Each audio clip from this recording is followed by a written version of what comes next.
thank God. I thank each of you.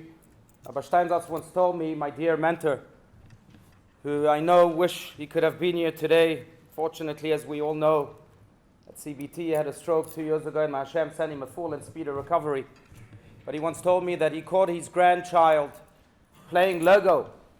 What's the grandchild of a great rabbi doing? Playing Lego. What is she building?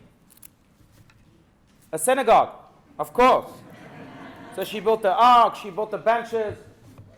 And then out of curiosity, he asked her, so tell me, what's the most important part of the synagogue?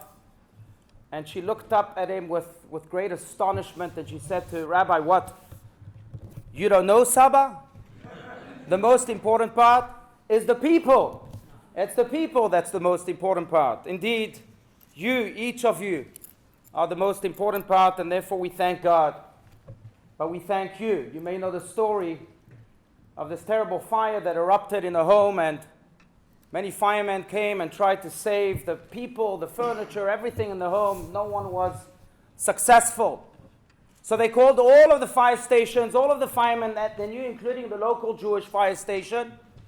And all of a sudden, this local fire station storms to the site with a damaged fire truck, and it runs not through one layer of flames, not two, not three, all the way to the home.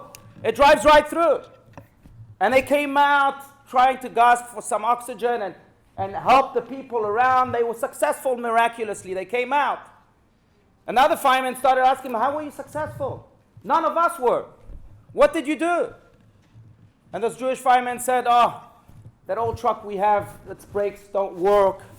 And we went right through the fire, not out of choice, but out of default.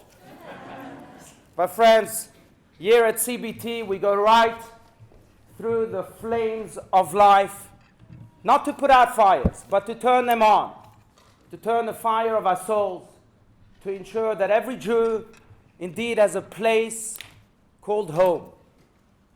That's why we are here, that's why we built this. But it's not enough to have this. And I'm inspired by a quick thought from this week's portion, in which we are told that Jacob was left alone. Vayivater Yaakov levado, vayavek ish imo ad alot hashachar. And a man came and wrestled with him until sunrise. Who was this man? Rashi says, Raboteinu pirshu saro shel Esav. Our rabbis thought that this was the minister of Esav, of his brother who was wanting to kill him. Fast forward to the next portion, and we find the same ish, the same man. But here Rashi has a different interpretation. What verse? Vayimtzaeu ish to'eh basadeh, vayomer lo ma tevakesh. A man found Joseph, who was wandering in the fields, Jacob's son, Joseph. And he asked him, Ma tevakesh, what are you looking for? What do you want? Joseph responded, Et achai anochi mevakesh, I am searching for my brothers. Hagid adna li efo hem, please let me know where they are shepherding their sheep. Who was that man who found Joseph and asked him, what do you want? Rashi should be consistent, right? He doesn't say it was a minister of someone. He says it was an angel. The angel Gabriel. He found him. Now, what's the difference between the two? I mean, why can't Rashi be consistent? If you're going to say that Ish in one portion is a minister, is a human being, say that Ish in another portion is also a minister, a human being. But the answer, my friends, of course, is in the context of things. In the context of Jacob being alone, there Jacob is vulnerable, he's afraid. And here comes a man who tries to manipulate him, exploit the situation, fight with him, and to try and crush him. In the context of Joseph wandering in the field, here comes a man who does not want to exploit a situation, who does not turn to vulnerability and extinguish it. What does he do? He says, Ma tevakesh, what do you want? A man that asks a wandering person, what do you want, cannot be a human being. It must be an angel. Only angels turn to each other and say, how can I help you? You seem afraid. You seem to be in the same situation as your father was decades ago, Jacob. But what do you want? Ma Tevakesh. Friends, here at CBT, that is our motto. Ma Tevakesh. What do you want? In fact, Valerie, I don't know, is it outside in the signage? Where is she? It should be. Ma Tevakesh. What does Joseph respond? Tachai anochi mevakesh. I'm searching for belonging. I'm searching for my brothers. I'm searching for love. I'm searching for someone to connect my soul to his or hers. That's what I'm searching for. And when we turn to our brothers and sisters, when we say to them, Ma Tevakesh, my friends, that turns us into angels. That is what makes us heavenly, divine. That's what makes our congregation so heavenly and divine.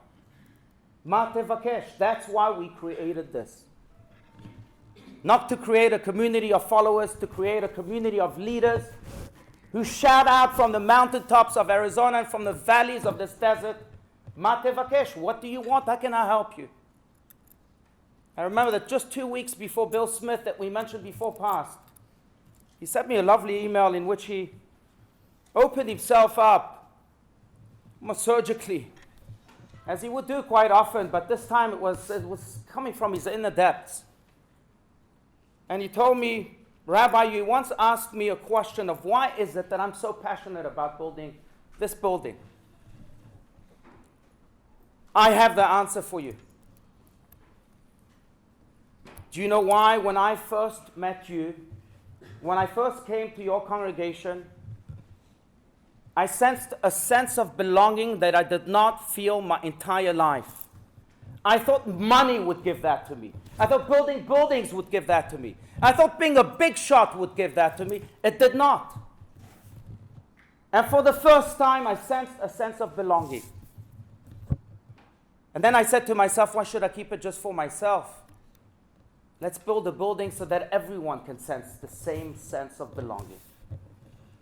Friends, that's why we exist.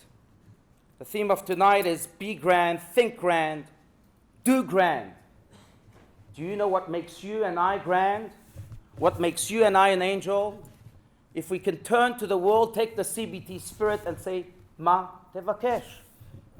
What do you want? I want to conclude with a beautiful Hasidic story about a child, a 7-year-old child who later became a great rabbi himself, a Hasidic rabbi. And he was playing with his brother, a 5-year-old. Now, what do two children of great rabbis play? Not Lego, building synagogues. Lego didn't exist then. What do? They play the game of rabbi and student. The rabbi was a 7-year-old. The student was a 5-year-old. So the rabbi, the 7-year-old, tells the student, 5-year-old, ask me a question. I'm your rabbi. And the 5-year-old says, I have a question for you. I just studied in the Torah that Ki Hashem Elokecha Esh Ochlau, God is a consuming fire. So he says, I have a simple question. If God is a consuming fire, how can we come close to him? He'll burn us. And the 7-year-old, with his great and sharp mind, with his wisdom, responded, that's easy. Inside of you, you have a piece of fire. That's your soul. And when fire touches fire, it doesn't burn, it only expands. My friends, we are here to touch our fires together. Or in the words of the Beatles, come together. To come together and create this dance of flames that will truly shout out Ma Tevakesh so that it can expand itself more and more and more to the four corners of the world. That's why we are here. So I call upon you, indeed, Vicky, you were right, this is only the beginning. What's the continuation? It's simple. Turn yourself into an angel. Shout out to the world, Ma Tevakesh. Take our heritage, our traditions, and tell the fellow Jews that you know, the fellow human beings that you know, to do yet another mitzvah, to grow in their own way, to advance in their spiritual path. Ma Tevakesh. And if we do so, my friends, the verse that we just read yesterday, in yesterday's portion, will be fulfilled in us It will not only just elevate us and transform us into angels, but I have no doubt that it will change and illuminate the world. The verse of Ufaratzta, Yama, Vakedma, Tzafona, Vanegva, Venivrechu Vecha, Kol Mishpechot Adama Uvezarecha, you will burst forth to the east, to the west, to the south, to the north, everywhere. And the people of this planet Earth will be blessed in you, with you, and through you. Thank you very much.